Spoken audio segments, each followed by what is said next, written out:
কোরআনের অনেক কারি আছে যারা কোরআন পড়ে কিন্তু সওয়াব পায় না, বরং আল্লাহর কোরআন তার বিরুদ্ধে আল্লাহর দরবারে নালিশ করে আর লানত করতে থাকে। আমরা কি ওইরকম কোরআনের তেলাওয়াতকারী হতে চাই? না। ধীরস্থির ভাবে ওয়ারাত্তিলিল কোরআন তারতিলা, তারতিলের সাথে পড়বেন। বিষ্ণু ইসা ইসলাম কানা ইয়ামুদ্দু সাওতাহু মাদ্দান, টেনে টেনে পড়তেন। আলহামদুলিল্লাহি রাব্বিল আলামিন আর রহমানির রহিম মালিকি ইয়াউমিদ্দিন ইয়্যাকা না'বুদু ওয়া ইয়্যাকা নাস্তাঈন اهدنا الصراط المستقيم صراط الذين أنعمت عليهم غير المغضوب عليهم ولا الضالين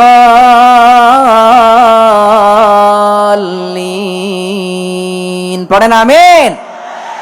কানা ইয়ামুদ্দু সাওতাহু মাদ্দান, টেনে টেনে পড়তেন। ওয়া কানা ইউকাত্তিউ আয়াতান আয়াতান, প্রত্যেক আয়াত পড়ে পড়ে তিনি থামতেন। এভাবে কোরআন পড়তে হবে।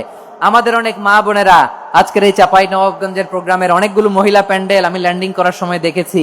আমার অনেক বোনেরা ওনারা কোরআন খতম করতে যে এমন ভাবে তেলাওয়াত করেন, কোরআন তেলাওয়াতের আদব আর অবশিষ্ট থাকে না। আমরা তার তিলের সাথে তেলাওয়াত করব, যেমনটি আমি পড়ে শোনালাম। বিষ্ণু ইসলাম প্রতি আয়াত শেষে থামতেন, টেনে টেনে পড়তেন, তার তিলের সাথে পড়তেন, সুর করে পড়তেন। মান লাম ইয়াতাগান্না বিল কোরআন ফালাইসা মিন্না, যে সুর করে কোরআন পড়ে না সে আমার উম্মত হতে পারে। যায়িনুল কোরআন বিআসওয়াতিকুম, বিষ্ণু বলেন সুর করে কোরআন পড়বা। অনেকে কোরআনের খতম তুলবার জন্য কোরআন একেবারে খতম করে দেয়, এরকম আছে না নাই? কোরআনের খতম তোলার জন্য কোরআন রে কি করে, একেবারে খতম করে দেয়। না, আপনি ধীরস্থির ভাবে পড়ে যদি খতম দিতে পারেন মাশাআল্লাহ, না পারলে যতটুকু পারেন পড়বেন। এরপর অনুবাদ পড়ার চেষ্টা করবেন, তাফসীর পড়ার চেষ্টা করবেন। আপনাদের জন্য এক অনন্য উপহার রয়েছে আমার পক্ষ থেকে, এক নজরে কোরআন 114 সূরার সারমর্ম, সার নির্যাস আমরা নিয়ে এসেছি এখানে বাংলা ভাষায়। আমার জানা মতে খুব সম্ভবত এই প্রথম কাজ কেউ করে নাই।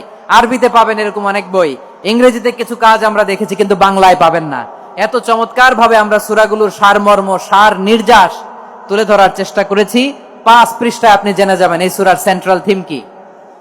5 পৃষ্ঠায় জেনে যাবেন মেজর থিম কি, এই সূরায় কি কি নিয়ে আলোচনা করা হয়েছে, এই সূরা থেকে মূল লেসন কি, মূল শিক্ষা কি, সহজে আপনারা বুঝে যাবেন। সুযোগ হলে এটা সংগ্রহ করবেন আপনারা।